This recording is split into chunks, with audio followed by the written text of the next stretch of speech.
Hello बच्चों, let's start with the question. Question says that which of the following are characteristics of thermosetting polymers?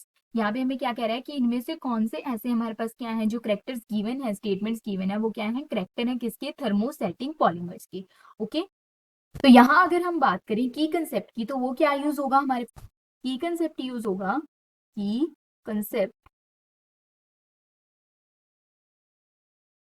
Thermosetting polymers, thermosetting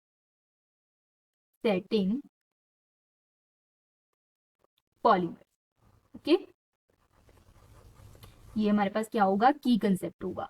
ठीक है, अब अगर हम इसकी बात करें थर्मोसेटिंग पॉलीमर्स की, तो क्या होते हैं हमारे पास थर्मोसेटिंग पॉलीमर्स, तो इनके अंदर हमारे पास क्या होता है, दीज पॉलीमर्स, ये क्या होते हैं, क्रॉस लिंक्ड होते हैं,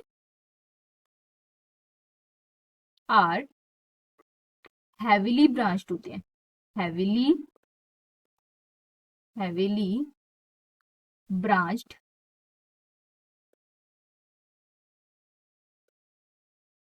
एंड क्रॉस लिंक्ड मॉलिक्यूल्स,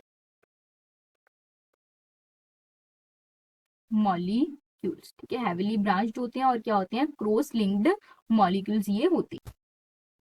इनकी अगर हम क्या करते हैं, हीटिंग करते हैं, यानी विच ऑन हीटिंग उनकी जो ब्रांचिंग है वो इंक्रीज हो जाती है. ठीक है, on heating undergo extensive cross link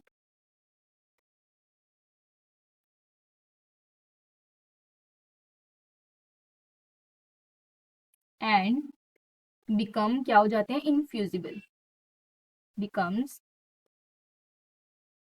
infusible.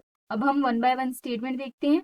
ठीक है, तो फर्स्ट स्टेटमेंट क्या कह रही है कि क्या होते हैं, heavily branched cross link polymers होते हैं, तो ये करेक्ट है. ये क्या होते हैं, हैविली ब्रांच्ड होते हैं और क्लोज लिंक्ड होते हैं, तो ये करेक्ट है हमारे पास. दूसरी कह रही है linear slightly branched long chain molecule slightly branch नहीं होते, ये बहुत ही ज्यादा हैविली ब्रांच्ड होते हैं, तो ये इनकरेक्ट है. Become infusible on moulding so can not be use, कि ये क्या हो जाते हैं, जैसे ही हम क्या करते हैं, मोल्ड करते हैं, यानी एक बार इनको क्या है शेप के अंदर रिटेन कर लेते हैं, तो वो क्या हो जाते हैं, इनफ्यूजिबल हो जाते हैं, यानी उनको दोबारा हम मेल्ट नहीं कर सकते, इसलिए हम क्या है उनको दोबारा यूज नहीं कर सकते. तो ये भी हमारे पास क्या है, करेक्ट है. इनफ्यूजिबल हो जाते हैं जब एक बार उनको मोल्ड कर दिया, तो देन हम उसको दोबारा रीयूज नहीं कर सकते. फोर्थ स्टेटमेंट क्या कह रही है, सॉफ्टन ऑन हीटिंग, की जैसे ही हम उसको हीट करते हैं तो वो सॉफ्ट हो जाते हैं और हार्ड हो जाते हैं जब हम कूल करते हैं, और इसीलिए हम उनको रीयूज कर सकते हैं. लेकिन हमें पता है कि जो थर्मोसेटिंग पॉलीमर्स है उनको हम रीयूज नहीं कर सकते, तो ये भी क्या है, इनकरेक्ट है. तो फर्स्ट और थर्ड स्टेटमेंट क्या है, यहाँ पे करेक्ट है, और सेकंड और फोर्थ क्या है, इनकरेक्ट है. Okay, hope you understand it well. All the best, thank you.